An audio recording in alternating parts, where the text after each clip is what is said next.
Guys, no, nandito tayo sa bus stop guys. Nag-antay tayo guys kasi wala pa guys. So papunta tayo ng Westmont guys. Mag-apply tayo guys. So kung sakali guys sa September ay tayo lang makagala guys, okay lang guys. Pag solo na lang ako guys. Kung hindi sila papayagan yung mga pinsan ko, kung sakali lang guys, susunod tayo guys. Cagayan de Oro. Pwede din guys, yung barkada ko na lang yung isasama ko sa galaan mo guys. Barkada ko na lang kasi may motor siya guys. Hindi na ako problema ng transportasyon. Kaso nga lang yung papa niya ay bumabiyahe kasi depende guys, pero may isa tayong barkada na may motor. So kung hindi sila papayagan yung pinsan ko, barkada na lang yung isasama ko guys. So yung mga close ko na barkada dyan sa Cagayan de Oro, gagala tayo sa angkas na ako sa mga kaibigan ko na may motor guys. So, ayan guys, no, baka sakali lang na hindi sila payagan guys. Ayan guys.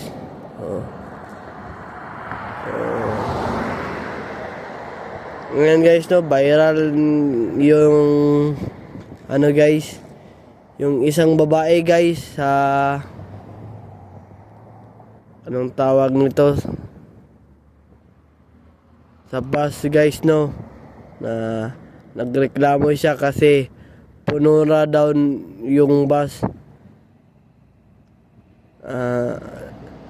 Tapos sabi niya titikitan daw niya lahat daw nung nasa bus.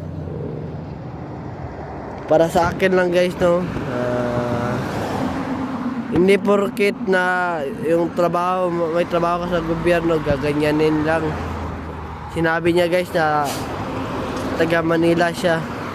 Ayan yung nag-viral guys, no, yung nag-viral.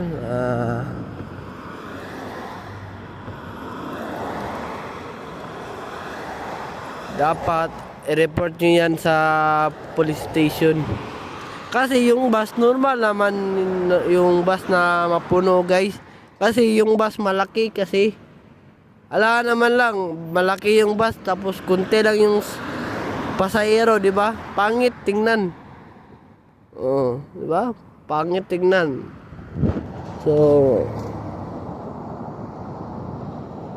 okay lang kung jeep. Magreklamo ka kasi yung jeep maliit. Pero kung bus yung problemahin mo, wala guys. Malaki talaga yung bus. Alangan man lang mag-adjust pa yung bus na malaki siya. Tapos konti lang yung pasahero niya, di ba? Hindi ako guys, ang tawag nito, kumakampi sa driver kasi bus driver. Depende sa sitwasyon kasi guys. Katulad kay Yana guys, no? Kay Yana ako kumampi. Hindi porket babae siya. Sa sitwasyon tayo tumitingin guys.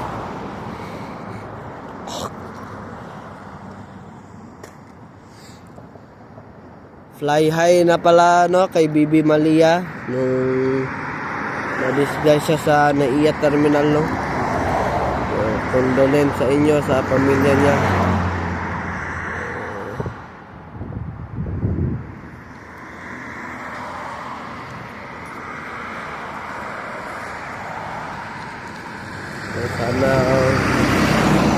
Sana ay kahit di sinasadya ng driver, kasalanan niya pa rin yun. Kasi dapat kung marunong na siya mag-drive, dapat alam niya na dapat yung sakyan na nakapark lagi. dapat yung kamay wag ilagay sa malapit sa anong tawag yung manobela, yung brake niya. Dapat hindi. Dapat tumingin ka kung anong hinahawakan mo. Yan kasi problema ng tao guys, no?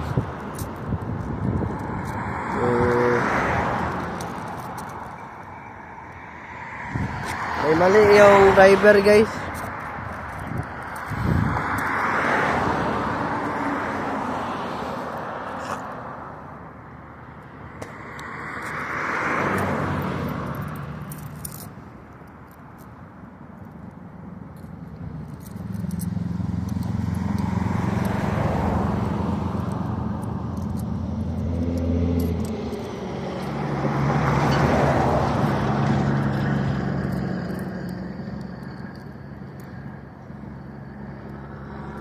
Alam ko naman yun guys.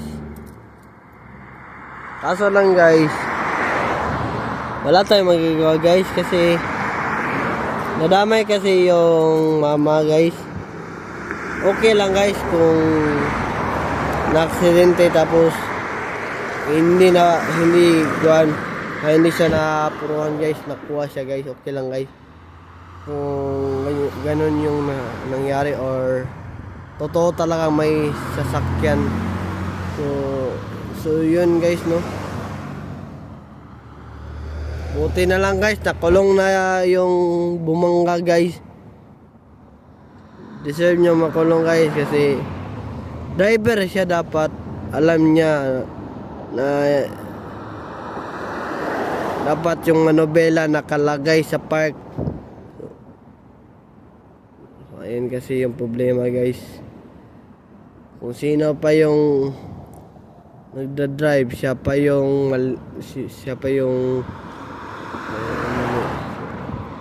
nag-explain siya, no, pero tinakpan niya yung mukha niya. Nahiya siya. Huwag ka mahiya kasi panghabang buhay na yan nakulong.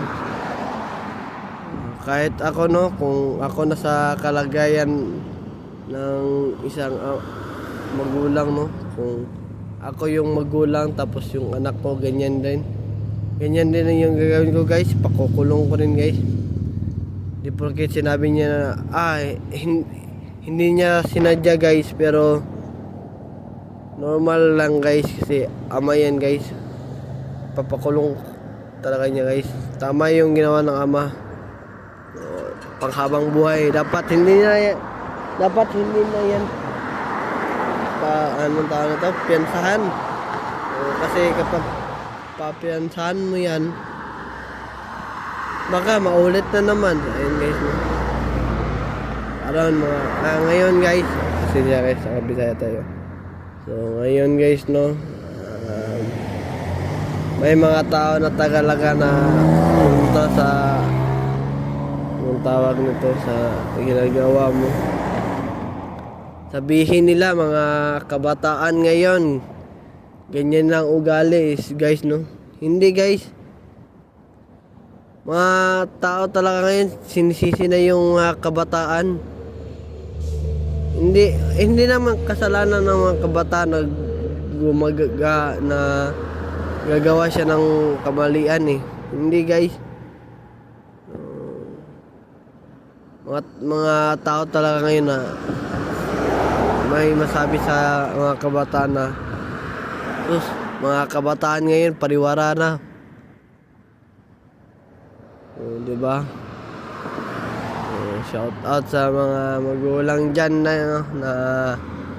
ang tawag nito. Hindi ko naman kayo kinukontra guys,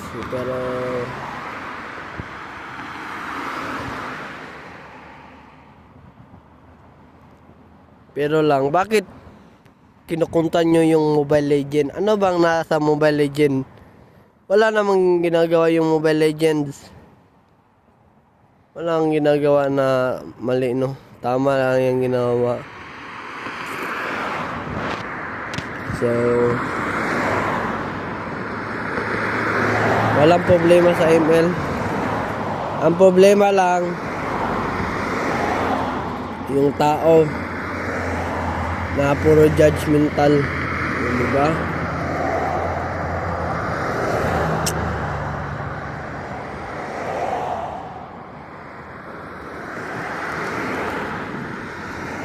Yung nangyari rin kay Powerpuff Girls, guys, no? Yung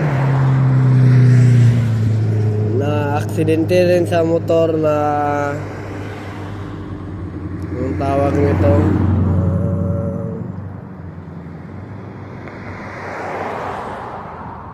anong tawag nito, yung kinamatay niya daw ay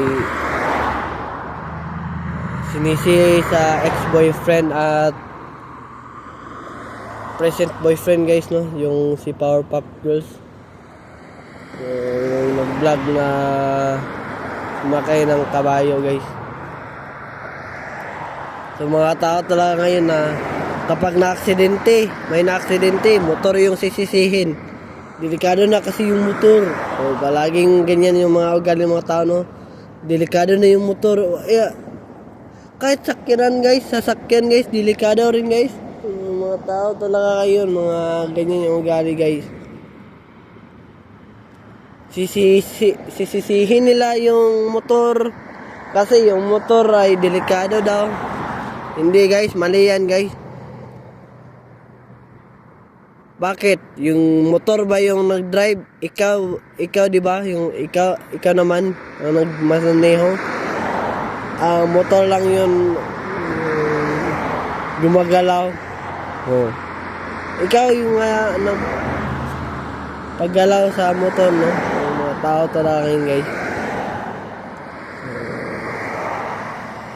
Kapag may aksidente, motor, delikado na mo yung motor, guys.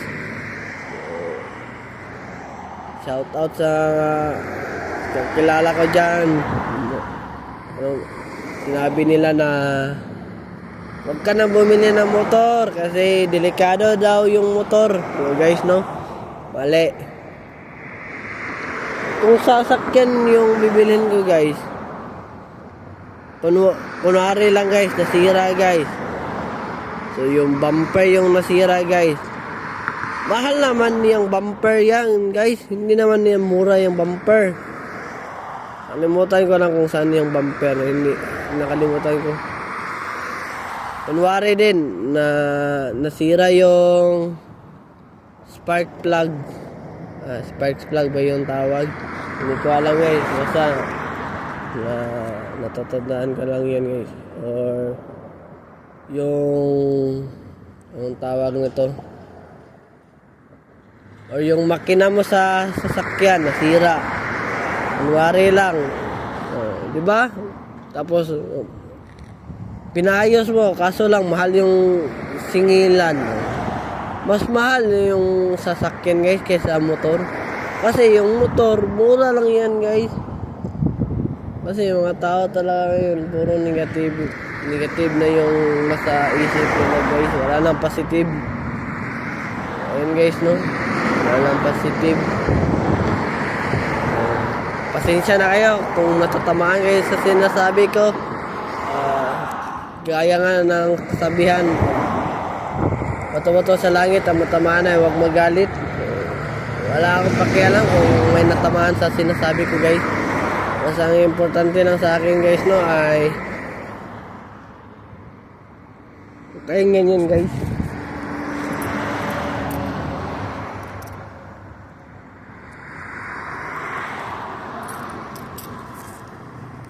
Ayan, guys, no. So, sasakay na tayo ng Westminster Mall.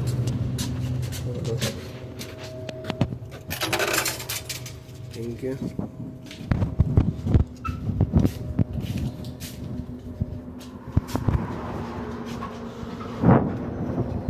So, ayan, guys, dito tayo, guys. Hanggang 5 lang, guys, no?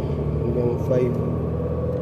Kasi 13, 14, 15, 5:45.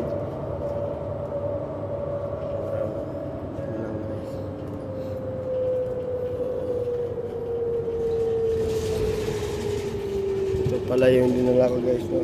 Resume. Kasi kapag magpakpag ako, madali lang naman akong mag-apply guys. Depende yan guys. So, balik tayo doon guys. Sa hindi pa nakasubscribe sa aking YouTube channel, please subscribe my YouTube channel, Ernie Corralde, and don't forget to click the notification bell na all para updated kayo lagi sa aking mga vlog. Ayan guys. So, balik tayo guys. No? So, hindi dapat tinisisi sa motor yung aksidente guys, kasi yung aksidente guys, hindi yan maiiwasan guys. Hindi yan maiiwasan na porket yung motor yung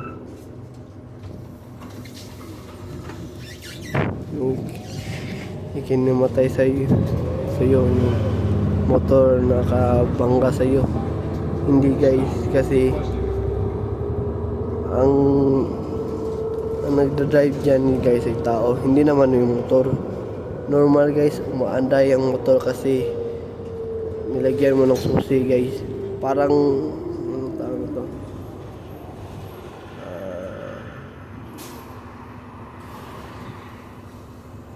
Parang saglit lang guys, nag-iisip ako guys.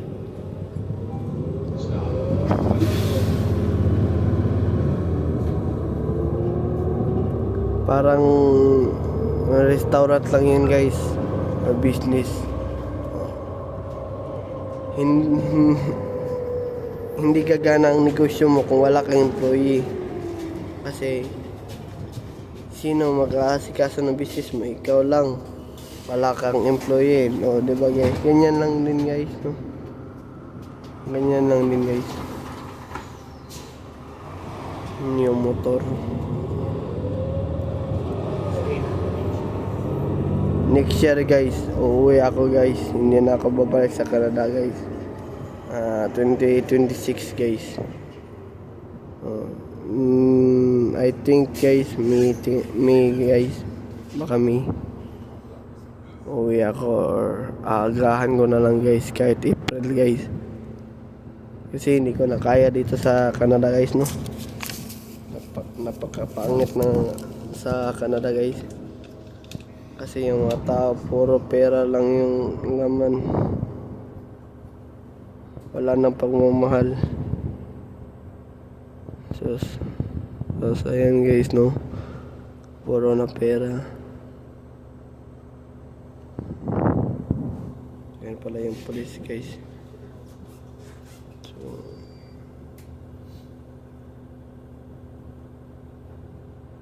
So ayan guys. Mainit guys, kaso lang guys, mahangin pa rin guys. Gusto ko nga umitim guys eh. Umitim ako guys. Na-miss ko na yung criminology guys. So guys, hindi ko na kaya dito sa Canada guys. Mahirap mag-adjust guys. Kung nasa nasa Pilipinas pa ako guys, wala akong isipin sa Pilipinas guys, pag-aaral lang guys. So guys, na-miss ko na sa Pilipinas guys.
tayo sa Westmont guys, mag-apply tayo guys. So, miss ko na yung pinsan ko sa Pilipinas guys. No? So, hindi ko na kaya dito sa Canada guys. Miss ko na sa Pilipinas guys. Sabi kasi nila, maganda sa Canada. Ngayon, sasabi pa na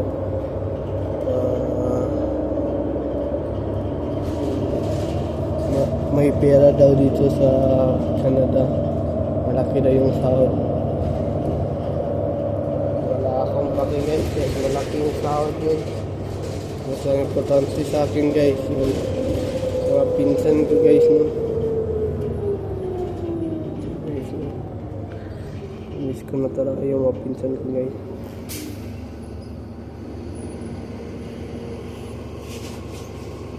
Kahit na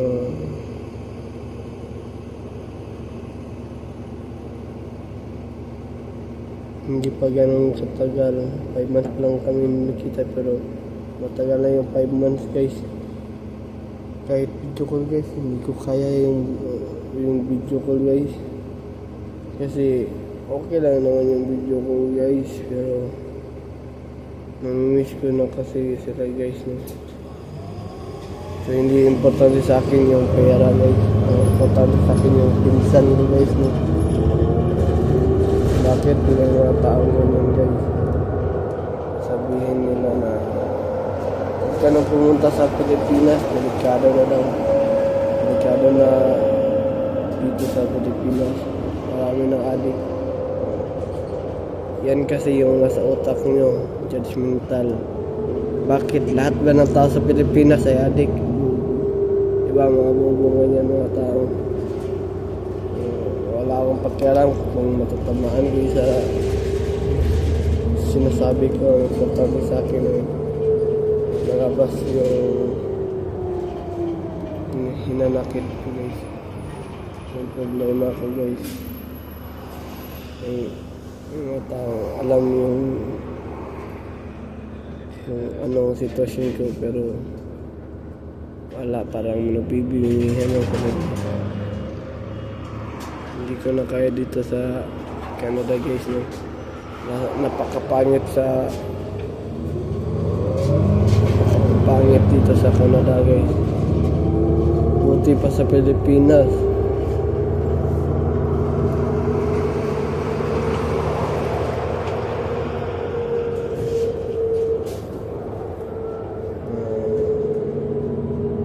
May trabaho naman doon guys, kasi kaso lang mga tao easy money kasi nang hanap nila. Gusto nila malaki yung pera guys. Malaki ang ganyan guys. Malaki. So yung tao nito, yung student sa taas namin guys, no? May negosyo na siya sa Pinas guys, Pilipinas. Mayaman na siya dun. So ang ginawa ko, sinabihan ko yung mabat, so Bisaya kasi, Bisaya yung mama ko. So yung sinabi ko ay sa Tagalogin ko na lang, bakit pumunta pa siya dito sa Canada kung mayaman na siya doon sa Pilipinas? Di ba gagasto siya ng pera, no? Dapat kung mayaman ako sa Pilipinas guys, kahit wala ako, hindi pa ako mayaman doon guys, doon na lang ako guys, doon na lang ako titira guys. Pangit kasi sa Canada guys, no? Ang problema kasi sa Canada ay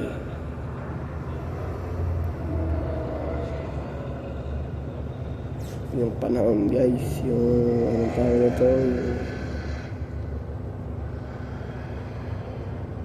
yung snow guys, yung problema guys.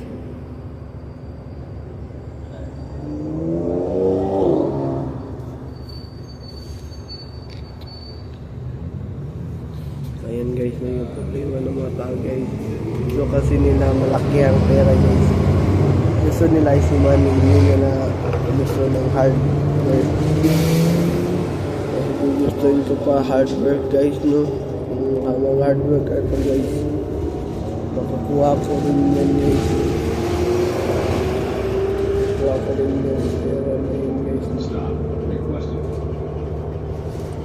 So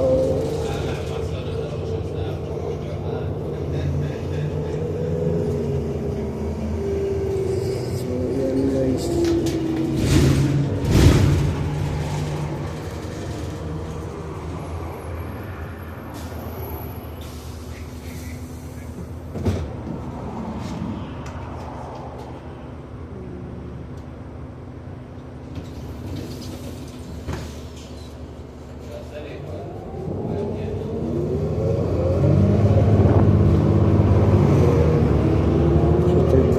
Na dito guys no. Wala na guys, hindi ko na talaga kaya dito sa Canada guys. Gustuin ko pa sa Pilipinas guys kasi wala akong pakialam guys kung walang konti lang yung sahod dun sa Pilipinas. Hindi naman ako kaya ng ibang tao dyan ang pera. Mukhang ganito guys no, ang pera.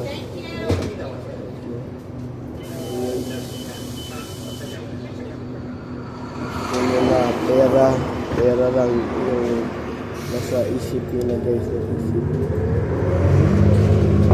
at yung laman ng puso nila ay piso, hindi pagmamahal guys.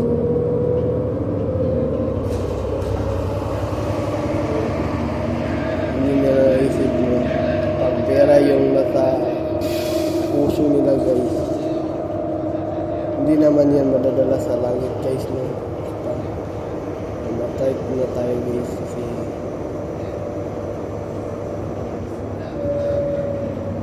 yung pera guys, nakikita yan guys, para lang kita yan guys, pero yung pagmamahal guys mahirap guys no? Kasi mga tao gusto kasi nila na ganito ng pera lang yung nasa isip ng guys. Pagigising sila guys, pera, lima yung pera, puro pera guys. Pera na naman, pera, diba? Puro pera yung nasa isip ng mga tao. So, namiss ko na yung pinsan ko guys no? Gano'n talaga kayo guys. So yung mga nagsabi dyan na sinabi ng may naalala ko dati na may nagsabi sa akin na yung ML ay ibaba na daw sa Pilipinas. Hindi guys, hindi dapat piliban guys. Kasi hindi naman nakaka-addict yung ML guys. Mga tao lang talagang kita yung utak. ML, hindi siya mag-ML guys. Sasabihin nila na okay mag-email, nakaka-addict yung email. Hindi guys, mali yan guys. Hindi nakaka-addict yung email. Kagaya ni Chokes guys. Alam ko na email si Chokes pero hindi naman siya na-addict dito dyan guys.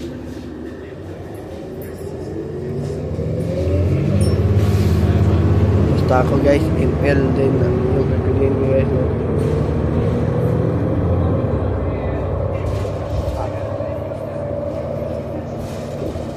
Okay lang yung email guys. Mga tao na sabi, anong makukuha nyo sa email? Wala. Sinabi, ang nasa isip ko guys, nasa isip ko ay pakialam mo ba sa buhay na may buhay? Kaya nga tayo binigyan ng isang buhay, tapos mangingialam ka sa buhay.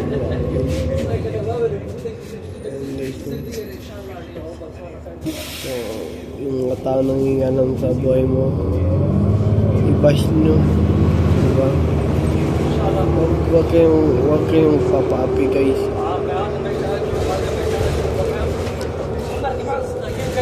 kayo magpapaapi guys kasi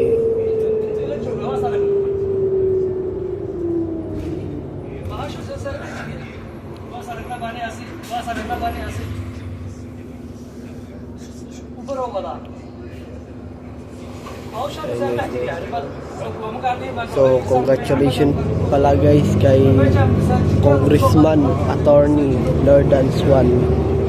Siya na yung congressman sa Cagayan de Oro guys, no. Ayan guys, congrats sa iyo Attorney Lordan Swan. Iniidolo kita kasi nakikita kita sa billboard na marami kang project, no. Ayan, congratulations din kay Kikang Oy guys, Cupcake. Ayan guys, no. Kapitan Kikang Oy, bawi na lang sa next election, bawi ka na lang. So congratulations kay Clarix Oy kasi sure na talaga na mananalo na siya kasi si Clarix Oy yung binutuhan ng auntie ko guys, ng mami ko. Clarix Oy din guys. So yung vice mayor guys, si Bebot Rodriguez. Ewan ko kung mukhang sure na si Bebot Rodriguez guys, no. Nakalimutan ko na kung ilang boto ko yun guys. So kapag may makita kayong balita sa na insidente, i-share nyo sa Facebook para makita guys, para makita ng mga tao guys. Ayan guys, no. Dito na lang tapos na natin guys. Pagpatuloy na lang natin yan guys.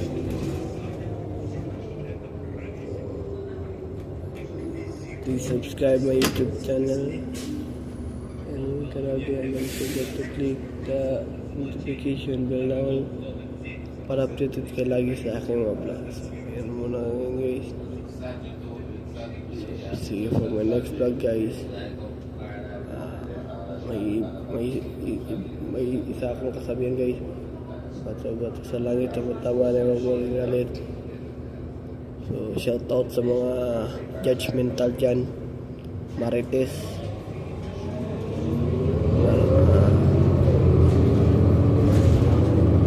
mga mukhang pera guys, mga mukhang pera. Shout out dyan. Bye bye guys, have a wonderful day and have a nice day. See you for my next vlog. Bye bye.